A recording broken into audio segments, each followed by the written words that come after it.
From Vermont Public, this is The Frequency. I'm Mitch Wertlieb. It's Thursday, May 1st, and here are today's headlines.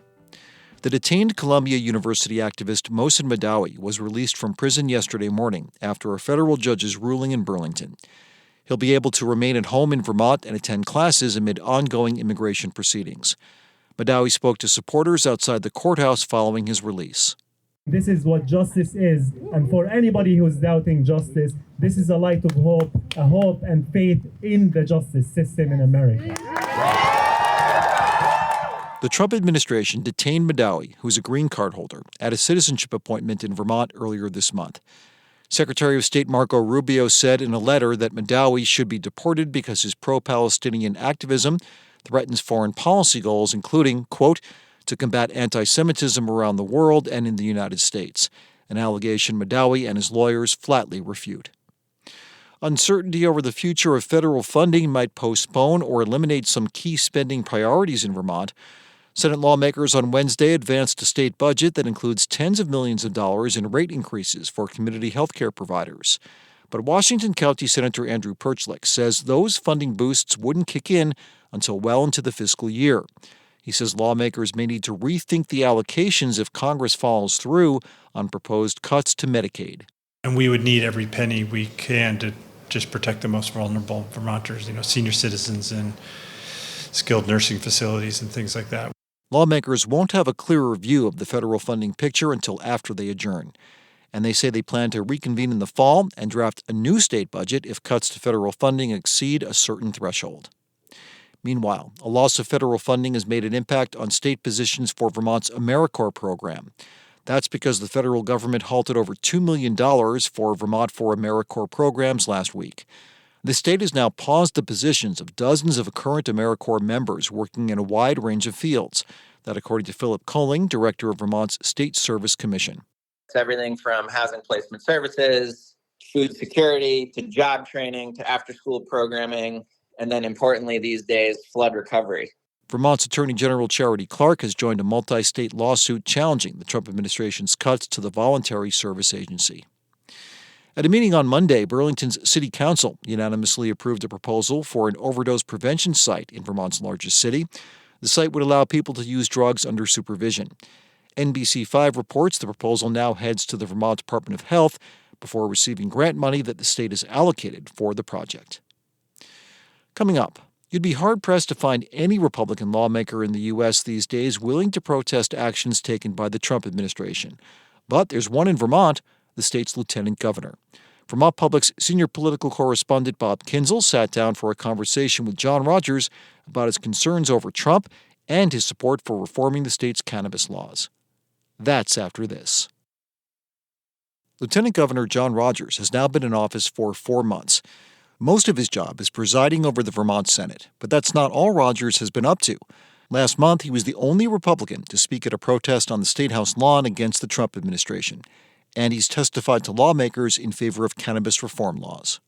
Vermont Public's Bob Kinzel sat down with Rodgers this week to talk about his new role in the State House, his criticism of the Trump administration, and cannabis. John, we're sitting in your office at the State House. Thanks for taking the time to be with us today. Happy to do it. You're a veteran of State House politics. You've served in both the House and the Senate. What's the biggest challenge you faced so far in your role as Lieutenant Governor? Well, it is a little bit challenging to not be writing bills and amendments. That was one of the things that I loved as a senator, and it's a little different in this position because I've got to find other legislators to move any legislation that I'm interested in. So that's a big change. It seems, John, like you're in a very unusual political position. You're a former Democratic member of both the House and the Senate, but you left the Democratic Party to run as Lieutenant Governor as a Republican.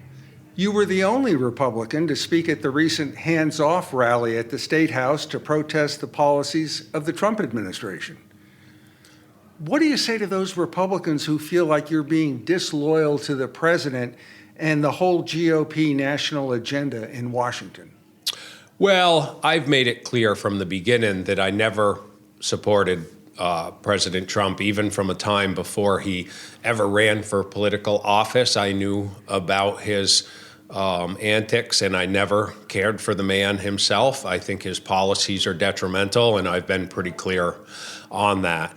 I think if we go back to the roots of the Republican Party, Abe Lincoln and President Eisenhower would look at MAGA and say, those people are not Republican. And, you know, the old joke used to be the only difference between a Vermont Democrat and a Vermont Republican is what time of day they milk their cows. And when I first came into the legislature, the moderate Democrats and the moderate Republicans were very, very close and built consensus government and got things done for Vermonters. And as time has gone by, this building has become more partisan. Have some Republicans gone as far as to threaten to run a candidate against you in a GOP primary next year? Sure, and there's always going to be those threats. We've got a whole bunch of naysayers saying nasty things on our social media pages. That's all to be expected in politics. That's nothing new. But the bottom line with me, Bob, is I have always run previously as a Democrat, now as a Republican, but once I'm elected, I'm working for Vermonters. I'm not working for a political party. And I think that's what everybody in this building should do, is work for Vermonters. And right now, we have some serious struggles, and there's a lot of issues to talk about, but none of them matter if we can't afford to live here. And right now, Vermonters are being crushed by the cost of living. Why was it so important for you to speak at the Hands Off rally? Well, the first thing is I'm very disappointed in congressional Republicans for not having the courage to stand up for their constituents. We have some serious issues going on, and if no one has courage, we're in trouble. And I don't know if you heard my speech the first day I was sworn in, but I asked legislators for courage and honesty. And that's two things we don't have in Washington anymore. So I think it's super important for Republicans to stand up and speak truth to power. You've described yourself as probably the only statewide official in the country who has a cannabis cultivator's license. You've been a strong supporter of legislation that would allow growers to sell their products directly to consumers. What do you say to those folks who feel you've got a conflict of interest here because you could benefit directly if this provision is in the final version of the bill? Yeah, some people say that, and I've never done anything for my own self-interest. It's always for the greater good. Everything that I am pushing for is stuff that I am hearing from the community. Will some of it benefit me? Absolutely, I hope so. But it's going to benefit everybody else in the same position as I am. The legislature made some serious mistakes in opening the large indoor grow operations and allowing some of these multi-state organizations to set up. They are driving the price down, putting all the craft growers that we want to be in the business out of business. There is going to be a mass exodus from the market because the prices have plummeted, and you might as well be growing potatoes right now. Everybody thinks, oh, cannabis growers, they're making tons of money. They're not. I just got an email from one tier one outdoor grower said, I've put everything I have into my business and I'm going to go bankrupt.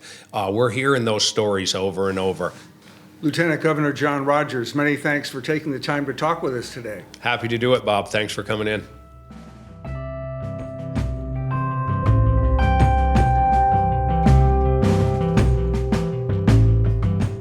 That was Vermont Public's Bob Kinzel speaking with Lieutenant Governor John Rodgers at the State House this week.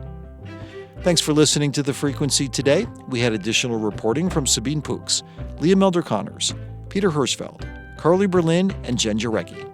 Today's episode was edited by Leah Melder-Connors, and our music is by Blue Dot Sessions. I'm Mitch Wertlieb. Talk to you tomorrow.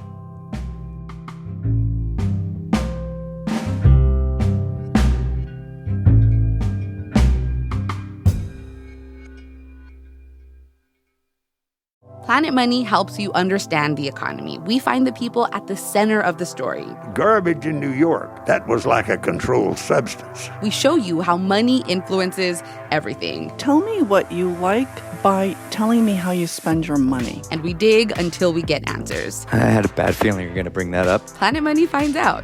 All you have to do is listen. The Planet Money Podcast from NPR.